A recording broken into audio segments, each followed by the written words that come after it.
Ég veit ekki með ykkur en þegar við vorum að syngja þetta lag Make a Room, það varst mér bara eins og heila á randi var eitthvað að tala við mig, sko. Þannig að, er ekki í lagi að biðja aðeins meira það? Jú, er beðið of mikið í kirkju það? Þegar við setjum hérna tíma í gang.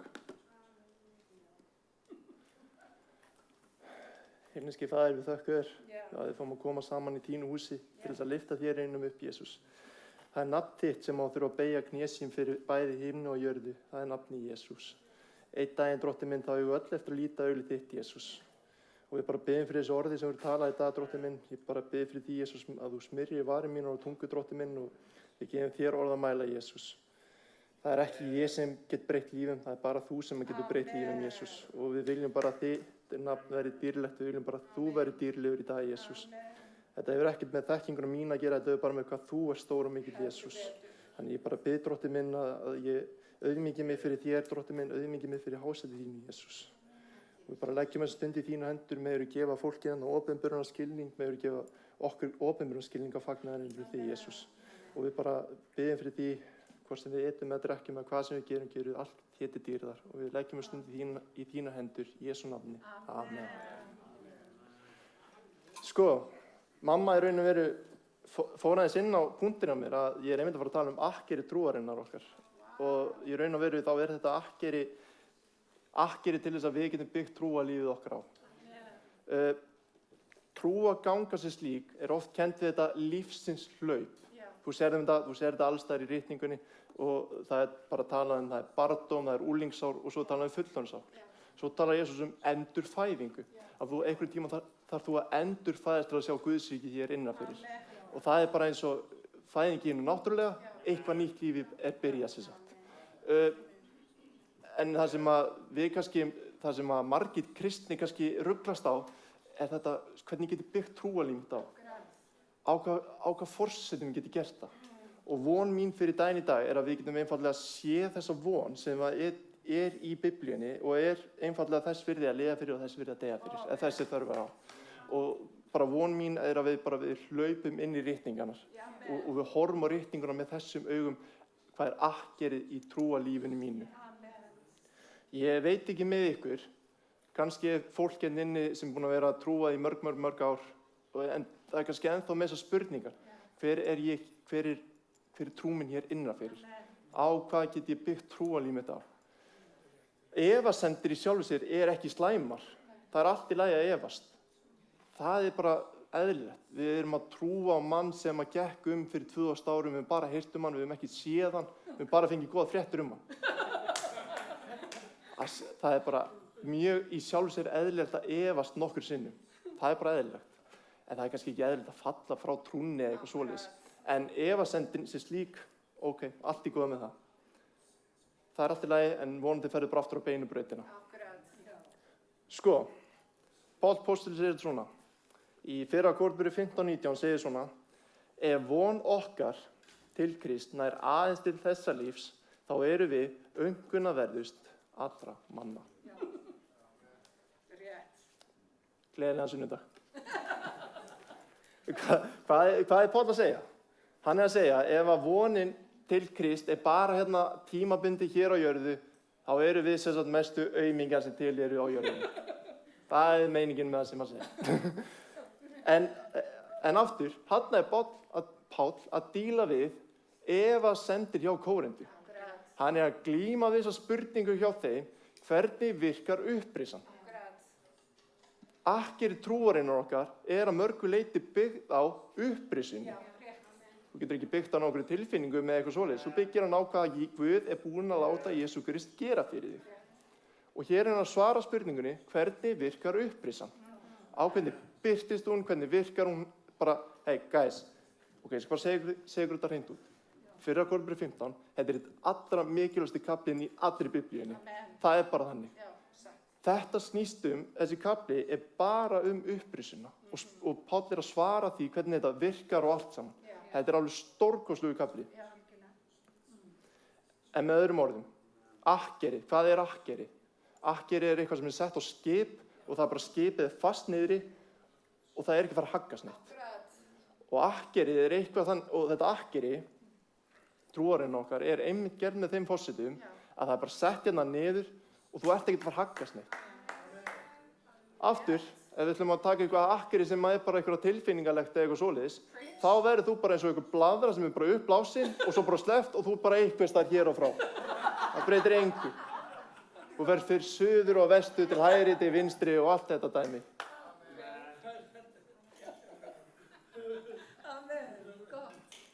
Sko, í Hebreabréfinu 6:19 segir þetta svona. Þessi von er eins og akkeri sálina okkar. Og það er þetta akkeri sem mig langar að skoða með ykkur í dag. Og mig langar að gera það í samræmi við Abraham. Hvað er ég búinn með mikið? Ja, 5 mínútur. Þetta var bara inngangur, sko. Þetta frábært.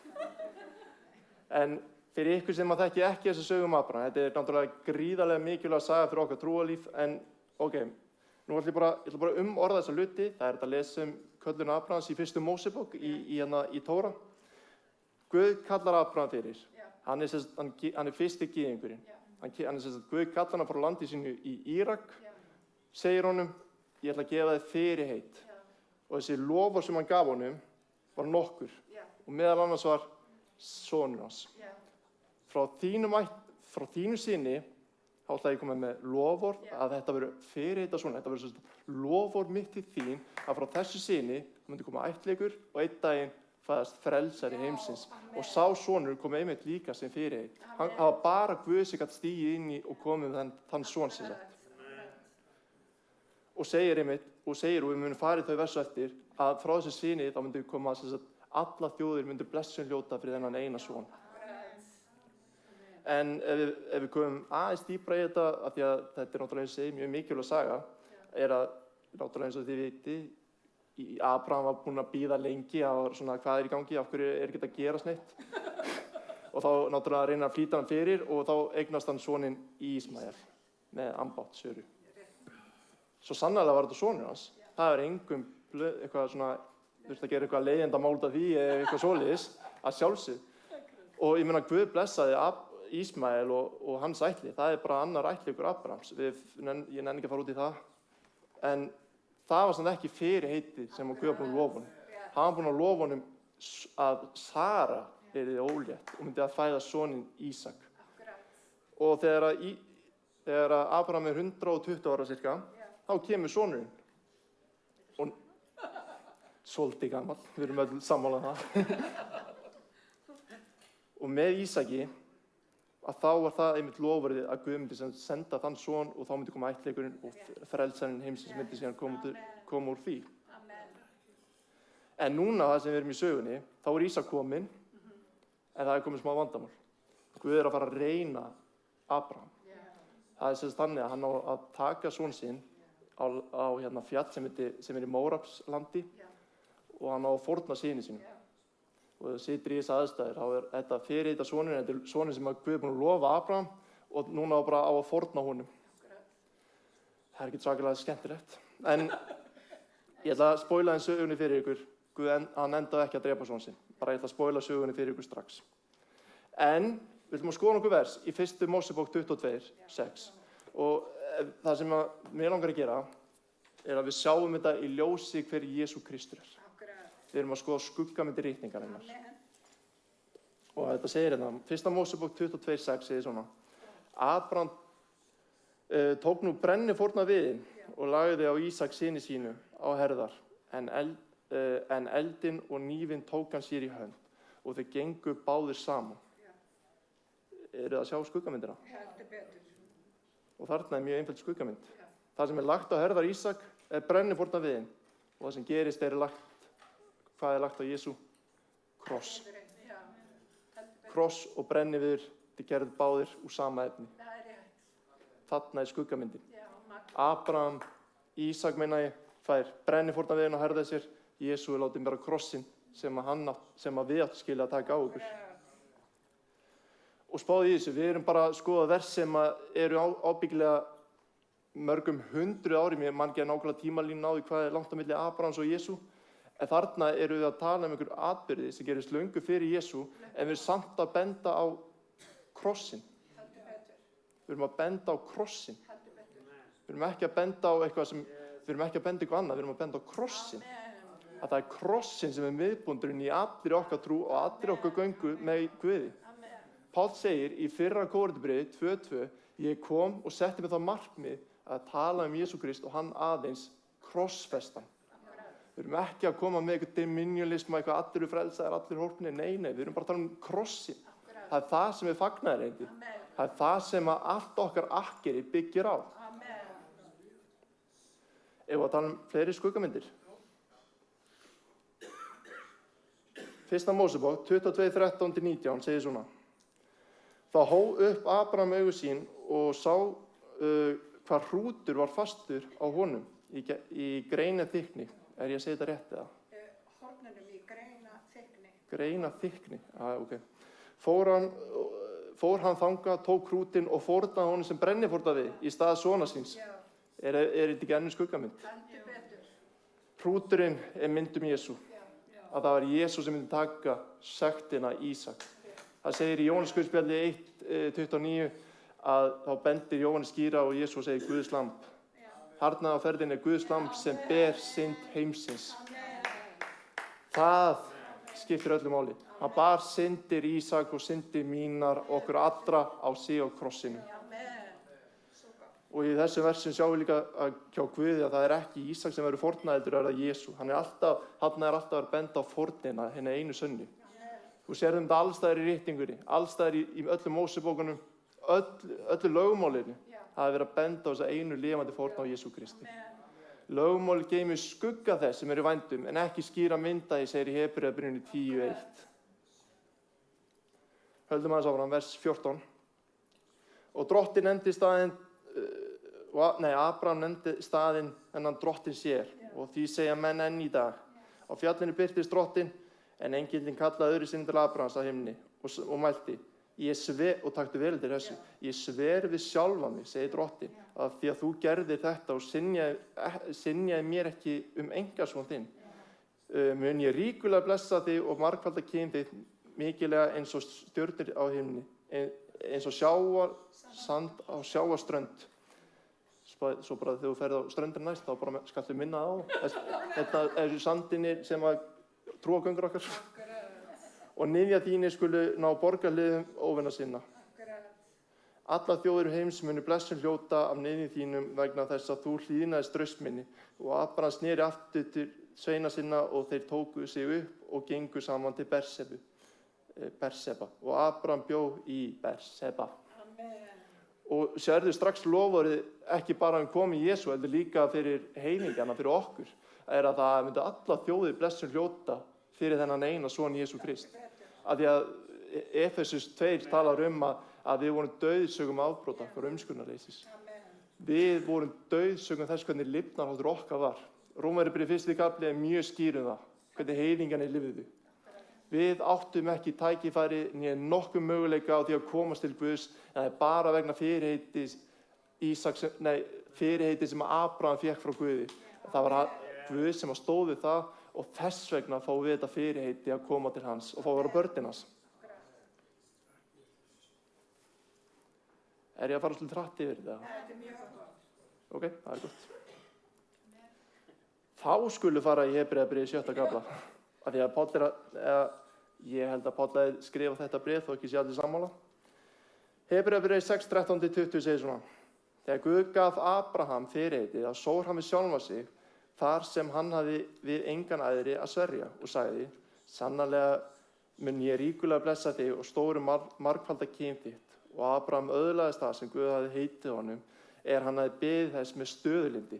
Hann beðið ekki með stöðulindi að drepa son sinn, hann beðið með stöðulindi að fá son sinn. Og Abraham öðlaðist það sem Guð hafði heitið honum, hann hafði beðið þess með stöðulindi, menn sverja eið við þann sem æðri er. Eiðurinn þeim staðfesting og bindur enda á öll andmæli, með því að nú að Guð sem vildi sýna þeim sem fyrirheitið var ætlað, en skýrar hver ráð sitt væri óraskanlegt. Þú raskar ekki fyrirheitinu hjá Guði. Stoppum að þess að. Galaterbréfið 3:15 talar Nú var fyrirheiti gefið Abraham og nifja hans. Guð gaf Abraham fyrirheiti og nifja hans, Ísak, og það var ekki að fara að hagga því. Vitið þið hvað bætti síðan við 430 ára síðar? Lögmálið. Og þar talar hann algjörlega þó að lögmálið komið í heiminn, það er það bara ekkert með að breyta eða bæta loforðin sem Guð ætlaði upphafi. Það er óháð. Þess vegna er þetta óraskanlegt fyrirheiti hjá Guði. Og Guð, það sem hann var búinn að sverja við sjálfan sig, og við vitum að Guð lýgur ekki, það er í boðinu 10, þú skalt ekki ljúga. Það er skrítið ef Guð væri að semja þetta og svo væri hann að ljúga. Það fer ekki sama hljóð og mynd. Breytið. Hann var búinn að sverja við sjálfan sig og eiðurinn kom með Jesú Kristi. Hver ásitt væri óraskanlegt, þá ábyrgðist hann að heit sitt með eiði. Það er óhugnandi að Guð fari með lífi. Sjáðu þetta. Og því er þetta tvennt sem er. Óraskanleg mikil uppbærun fyrir okkur sem hefur leitað atkvæðis í þeirri sæluvon sem við eigum. Svo fyrir við versi 19. Þessi von er eins og akkeri fyrir sálina. Traust og örugt, og nær alla leið inn í fortjaldið þangað sem Jesú gekk inn og opnaði okkur leið þegar hann var æðsti prestur að hætti Melkísedeks. Sjáðu akkerið. Akkerið er það að Guð var búinn að sverja við sjálfan sig með eiði að Jesú Kristur kæmi og hann kom með því að Abraham fékk loforðið og kom að endanum. Þetta er akkerið fyrir okkar trúarlíf. Guð lýgur ekki, hann kom, við hefum margar staðfestar heimildir fyrir því og þetta er akkerið okkar trúar. Þú setur hann niður og það er ekki að fara að hagga þér eða neitt saman.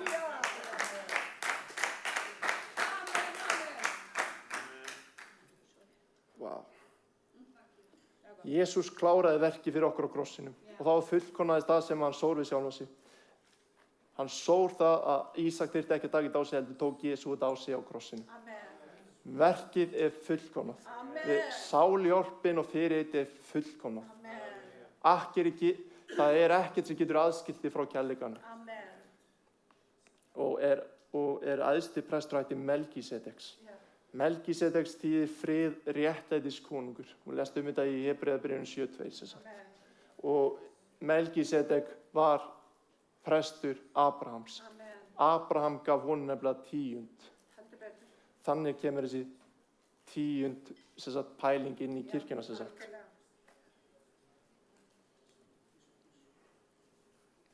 Nú fór ég aðeins fram á mér. Já. Og opna okkur leiðin í fortjaldi. Þegar þið heyrið þessa setningu fortjaldi, er þetta svona, þetta er svona spiritual. Þetta er rosalega bara spiritual, þetta er svona andlegt. Nei, þetta er nefnilega ekki bara andlegt, þetta er bókstaflegt. Nei, þetta er bókstaflegt en þetta er líka í einu náttúrulega sem sagt. Þegar það er Mattheus 27, þá talaði að Jesús opnaði leiðina inn í heilaga sem sagt. Þá opnaðist sem sagt fortjaldið mustrisins rifnaði tvennt. Og þá fengu þeir allir opinberun. Vá, sannarlega var þessi maður sonur Guðs. Og þannig opnaði hann okkur leiðina inn í heilaga. Sko, ég fór aðeins og hratt yfir þetta og ég á alveg tímd eftir. Mér langar að hoppa aftur í 1. Kórinthbréf 15. Af því að ég veit ekki mikil, en ég les stundum þessi versi eins og ég var að lesa áðan sem sagt. Ef vonandi kristna er aðeins til þessa lífs, þá erum við umkunnarverðist allra manna. Það er svona, ég gleymi oft, já, versinum hann sé upprisin og rökin fyrir því hann sé upprisin eru fyrstu versin, já. Ég er bara þarna, sko, ég prjóna stundum bara yfir mig, sko. Þannig að mér langar að lesa 1. Kórinthbréf 15, 3-11. Og þetta eru ábyggilega bestu rök sem þú færði í Nýja testamentinu Jesú upprisin. Eru til að heyra þetta? Því það kenndi ykkur fyrst og fremst sem ég einnig hef meðtekið að Kristur dó vegna synda okkar samkvæmt ritningunni. Við vorum að lesa það. 1. Mósebók 22, við vorum að lesa það. Samkvæmt ritningunni. Að hann var grafinn að reis aftur upp á 3. degi samkvæmt ritningunni. Við vorum að lesa núna í Jónasi. Jónas í hvalnum. Jónas 2:1 Jesús að vitna það í Mattheusi 12:51. Þegar hann að segja hérna, þið fáið ekki annað tákn en tákn Jónasar. Hann var í kvelnum í 3 daga og 3 nætur. Það skuggamyndin Jesú Krist, dáinn í 3 daga og 3 nætur. Þetta, guys, þessi bók, þetta ein risa skuggamyndir. Þú sérð allt saman í þessari bók tengjast. Þetta ein risa bók. Þetta allt saman tengist þetta á einn eða annan hátt.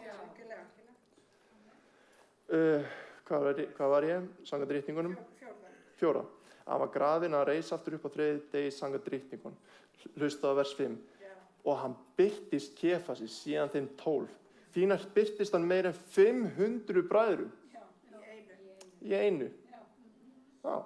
Hann birtist ekki bara póstunum 12. Nei, 500 manns. Hvað ætlaði að segja bara, ég sé ekki upprísin? 500 manns. Ég ætla bara að segja það fá ekki 500 manns sömu ofsjónina. Það bara gerist ekki í þessu litla lífi.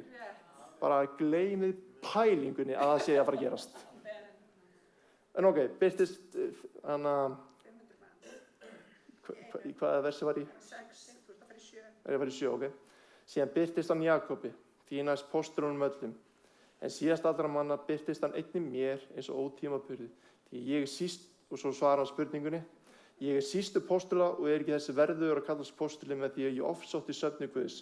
Þið þekkið þessi söguna Páli, hann sem var ofsagyðingur, var að vinna við að drepa kristna og svo gerist hann kristinn og gaf líf sitt Jesú Krist og fór út að boða fagnaðarerindi sem sagt. En af Guðs náð ég það sem ég og að náð hans við mig hefur ekki orðið til ónýtis, heldur ef ég erfið það meira en þeir allir.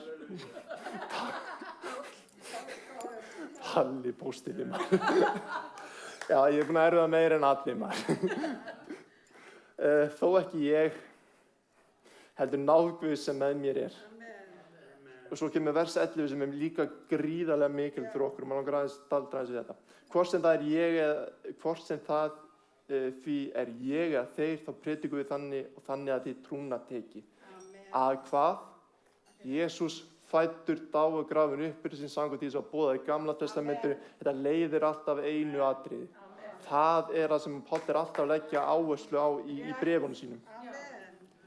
Og þetta akkeri, eins og við sjáum eins og við sjáum í 1. Korinthbréf 15, hérna, í þessum versum við vorum að lesa, þá trúin ekki að byggjast á bara einhvers konar tilfinningu eða þú heldur eitthvað ákveðið, þú byggjar hann á staðreyndum. Að staðreyndir málsins þessar að Jesú kom, fæddur, dáinn, grafinn, upprisinn, allt boðið í Gamla testamentinu og hann birtist fjöldan af fólki þegar hann var upprisinn. Hann predikaði fyrir hann að hann væri upprisinn. Þannig að þú ert ekki að byggja trúarlíf á bara einhverjum tilfinningum, þú byggir á staðreyndum. Og mér langar að skora á einn á sérkvinn hér inni að taka þetta skref. Ég vona að þú horfir núna á ritninguna í ljósi þessara fagnaðarerindi sem við vorum að predika. Því að þetta akkeri trúarinn að gera það verkum að þú getur staðist mótsagn þegar einhver kom á mótlæti eða öðru líkt í lífinu. Þú munt lendi í þrengingum, þú verður ofsóttur fyrir trúnaðina og það bara fullkomlega eðlilegt af því að ég er svo búinn að boða það. Ég skal uppörva það. Jóhannes 16:31 segir að í heiminum hafi þrengingar, en veri hughraustir, ég hef sigrað heiminn. Þannig að og að fylgja Jesú ekki eitthvað svona heftandi, eitthvað svona þú þarft að gera eitthvað. Í raun og veru bara Galatíabréf 5:16 mjög einfalt. Lifðu í andanum og þá ertu ekki að fylla girnd hólsins. Þannig að það ekki eins og þú sért að fara að fórna bara öllu lífinu í hennu. Jú, það mun svo sannlega, þú þarft að gefa allt á báti, það alveg þannig, en þú ert ekki að fara bara hægt að lifa eða skemmta þig, þú mátt það algjörlega, sko. En í fyrsta lagi, Jóhannesarguðspjall 15:11, það svarar ástæðan fyrir því að Jesús að kalla okkur til að fylgja boðinu sínu, það til þess að fögnuður hans getur verið í okkur, svo fögnuðurinn okkar getur verið fullkominn. Og þar af leiðandi, ég ætla að fylgja honum. Og þar af leiðandi, ég ætla að fylgja honum. Eilífinn byrjar núna. Vonin byrjar núna. Akkerið þegar stabílt þegar þú ert búin að taka þessa ákvörðun. Af því að þú veist að fyrirheiti Guðs ræktist í Jesú Kristi. Þannig að ég ætla að fara að kalla þetta gott í dag. Himneski Faðir, við þökkum þér að þú ert hér í dag, að náð þín hérna meðal okkar, Drottinn minn. Það sem 2 eða 3 eru samankomnir í þínu nafni, þar ert þú mitt á meðal, Jesús. Og ég bara bið, Drottinn minn, að þú gefur okkur opinberan skilning á fagnaðarerindinu, Jesús, að þú hjálpa okkur, Drottinn minn, að skilja ritningarnar. Þú opnaði ritningarna fyrir lærisveinunum, Jesús. Og við bara biðjum fyrir einum og sérkunni, Drottinn minn, að við bara gefum líf þitt, Jesús. Ég bara bið, Drottinn minn, að við horfum á þig, beinum sjónum okkar á þér, höfundar og fullkomna trúareina, verðina gleði þinna sem að beið þín á krossi, Drottinn minn. Þú mat smána til einskis, Drottinn minn. Þú horfir ekki á þitt eigin, þú horfir á okkur. Gleði þín, Drottinn minn. Og við bara biðjum fyrir einum og sérkunni, Drottinn minn. Og við leggjum þennan dag í þína hendur, í Jesú nafni. Amen.